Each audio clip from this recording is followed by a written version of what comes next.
We're sailing south from Tongue Bay Inlet. We're going to anchor off Whitehaven Beach.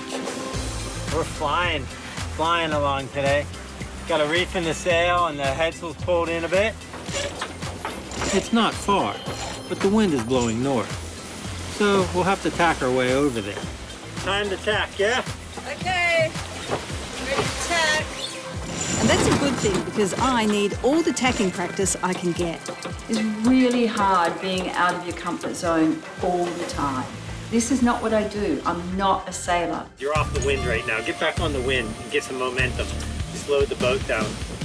Get ready and start turning. Ready? Yeah. Tacking? Yeah.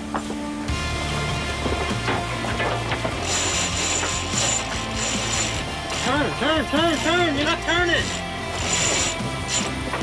Sorry, my bad. Why didn't you turn the boat? Sorry, I got messed up. Sorry, that was really bad. I got messed up with my angles. What were you thinking? It's really hard not knowing anything about sailing. I just feel so hopeless. I feel like a lame duck. That's all right, we did okay. Poor Dan. He's incredibly patient, but I can still hear the frustration in his voice. He's got so much to deal with the boat, and then he's got to deal with a complete rookie as well. Okay, ready to tack? Yeah. If we can keep it. Tacking. That's pretty uneventful. It's not really her fault that she doesn't know anything about boats. She grew up in the wheat belt, but there's so much to learn. She doesn't even know the basics, and it wears me out. Lucky for us, this adventure isn't just about sailing. Whoa, look! One of the great things about being in the Whitsundays at this time of the year is that there's so many whales up here. I don't see any whale. Where's the whale? Oh, there it is! You need to go starboard. That was a bit scary. We just noticed a whale pop up and go straight under the boat. Woo! Get back on course. How was that? Wow. He was right there. If I'd just kept going straight, I think we would have... That was extremely exciting. I hope you got the shot. I did. Whoa. The one good thing is to see the whales and the dolphins. They're just out here doing their whale things, and for a couple minutes you forget. I guess you forget about your own stress, and you go, oh yeah, that's why we came. That's why we're here. It really makes you live in the moment for a moment.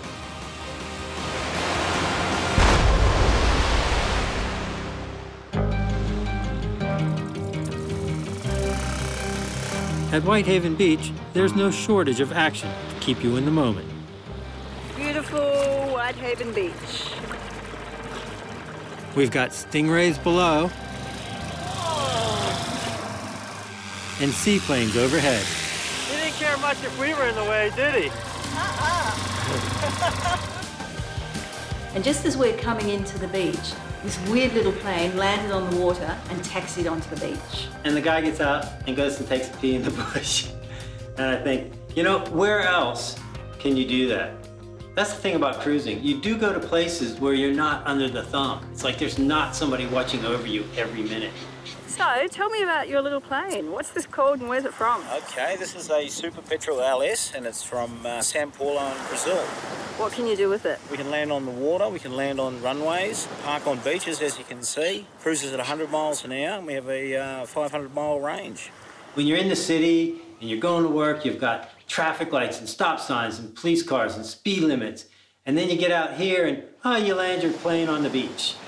And how many of these are there in Australia? I think there's about 12. I think this is probably the 8th one imported. And that's freedom because you're out from under the eyes of the authority, you know, making sure that you're doing everything right.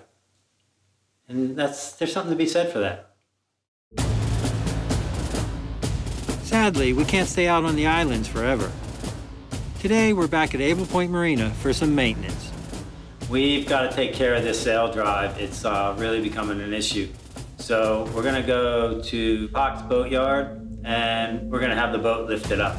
Skipper Wayne and I discovered water in the sail drive on our trip up, and it's a problem we can't ignore. I mean, the sail drive, it's not that complicated, really. It sticks out of the bottom of the boat and holds the prop. But there is a seal that runs around it, and our seal is leaking. So they're lowering the big sling into the water for us, and I think we're going to drive the boat in there, and that's going to lift us up. How are we going? You get ready to grab this line. Okay. And the wind will want to blow the transom across a little bit.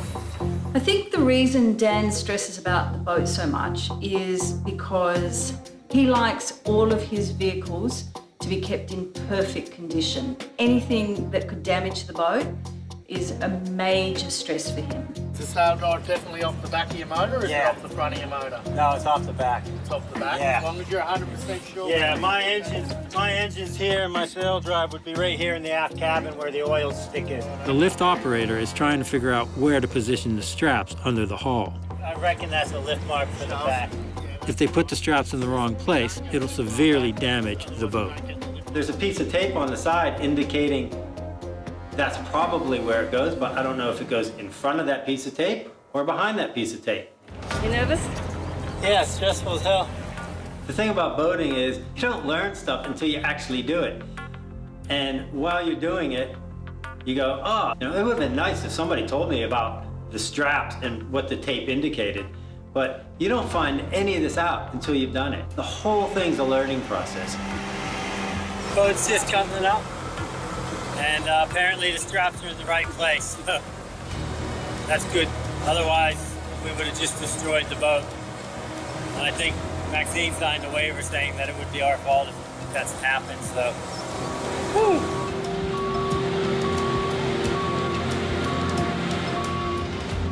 So, you've never seen the bottom of your boat, have you? It's really interesting to see how far that keel comes down under the boat, how much clearance we need when we're going over reefs and sandbars. No wonder you get freaked out.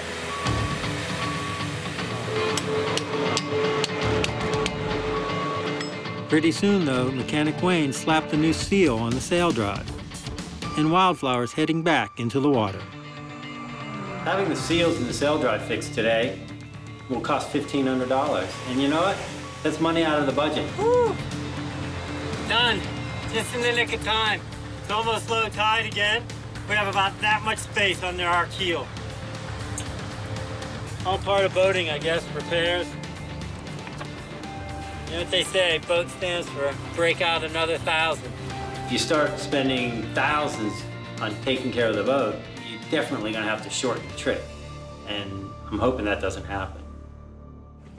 So after the stress of the day, this is the good part.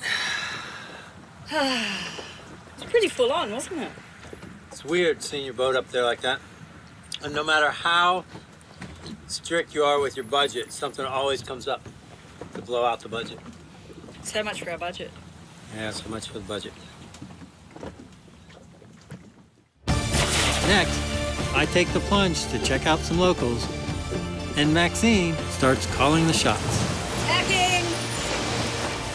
Port. It always gets the heart going a bit, doesn't it?